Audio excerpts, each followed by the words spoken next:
శ్రీనివాసరెడ్డి గారు, ఇది మీ ప్రభుత్వం అధికారంలోకి రావడానికి ఆస్కారం ఇచ్చింది 6 గ్యారెంటీలు. ఈ 6 గ్యారెంటీలు మీకు ఇస్తున్నాను, మీరు ఒకసారి టిక్ చేసి ఈ 6 గ్యారెంటీల్లో ఎన్ని అమలు చేశారో ఒకసారి చెప్పండి. తప్పకుండా.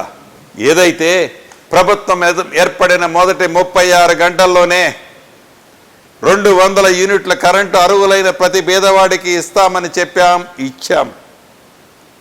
ప్రభుత్వం ఏర్పడిన మొదట్లోనే ప్రతి ఆడబిడ్డ ఆర్టీసీ బస్సులో ఉచిత ప్రయాణం అని చెప్పాం.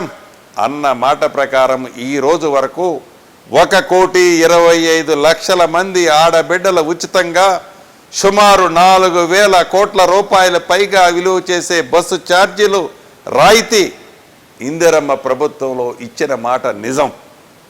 అంతేకాదు 500 రూపాయలకే గ్యాస్ ముద్దిస్తామని చెప్పాం.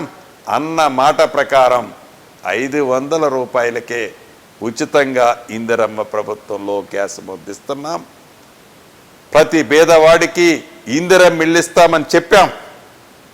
2004 నుంచి 2014 వరకు ఆనాటి ఇందిరమ్మ ప్రభుత్వం ఈనాటి తెలంగాణ రాష్ట్రంలో 25,65,000 ఇళ్ళు కడితే 2014 నుంచి 2024 వరకు ఆనాటి ప్రభుత్వం, గౌరవ మాజీ ముఖ్యమంత్రి కేసీఆర్ గారి ప్రభుత్వం ఎన్నికలు వచ్చేటప్పుడే ఒక డబల్ బెడ్రూమ్ ఇల్లు చూపించి ఎన్నికలైన తర్వాత ప్రతి పేదవాడికి ఇదే ఇల్లు ఇస్తామని చెప్పి ఆనాడు దివంగత నేత రాజశేఖర రెడ్డి గారి ఇల్లు కట్టించిన సందర్భంలో అనేక అసెంబ్లీ సాక్షిగా వారు మాట్లాడింది ఇప్పటికీ తెలంగాణ పేద ప్రజలకి తెలుసు.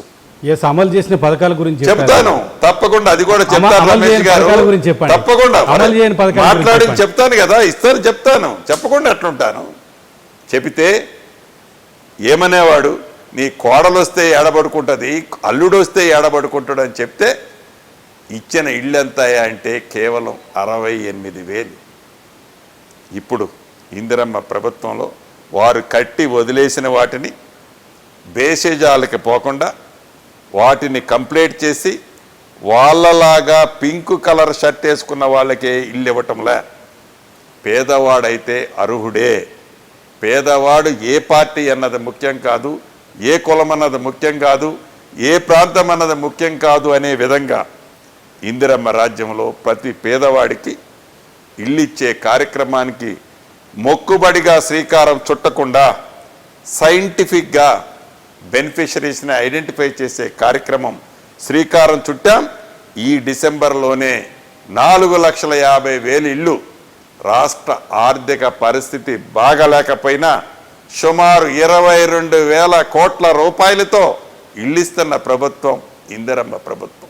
మీరు ఒక కాగితం ఇచ్చి లేకుంటే ప్రతిపక్షం వాళ్ళు ఇదే కాగితాన్ని పోస్టర్ల మీద పెట్టి ఇది ఇచ్చారా అని పడికట్టు పదాలు 420 హామీలని మైకు దొరికినప్పుడా మాట్లాడటం కాదు. ఈ ప్రభుత్వానికి తెలుసు మేమిచ్చిన హామీలేంటో తెలుసు. చిత్తశుద్ధితో ప్రతి హామీని ఒకరోజు వెనక ముందుగా అప్పులు కట్టకుండా, వారు చేసిపోయిన అప్పులు కట్టకుండా ఉండలేం కదా, అప్పులు కడుతున్నాం. రాష్ట్ర ఆర్థిక పరిస్థితిని గాడిలో పెడుతున్నాం. వనరులను సమకూరుస్తాం. చెప్పిన ప్రతి మాటని తప్పకుండా పేదోళ్ళకి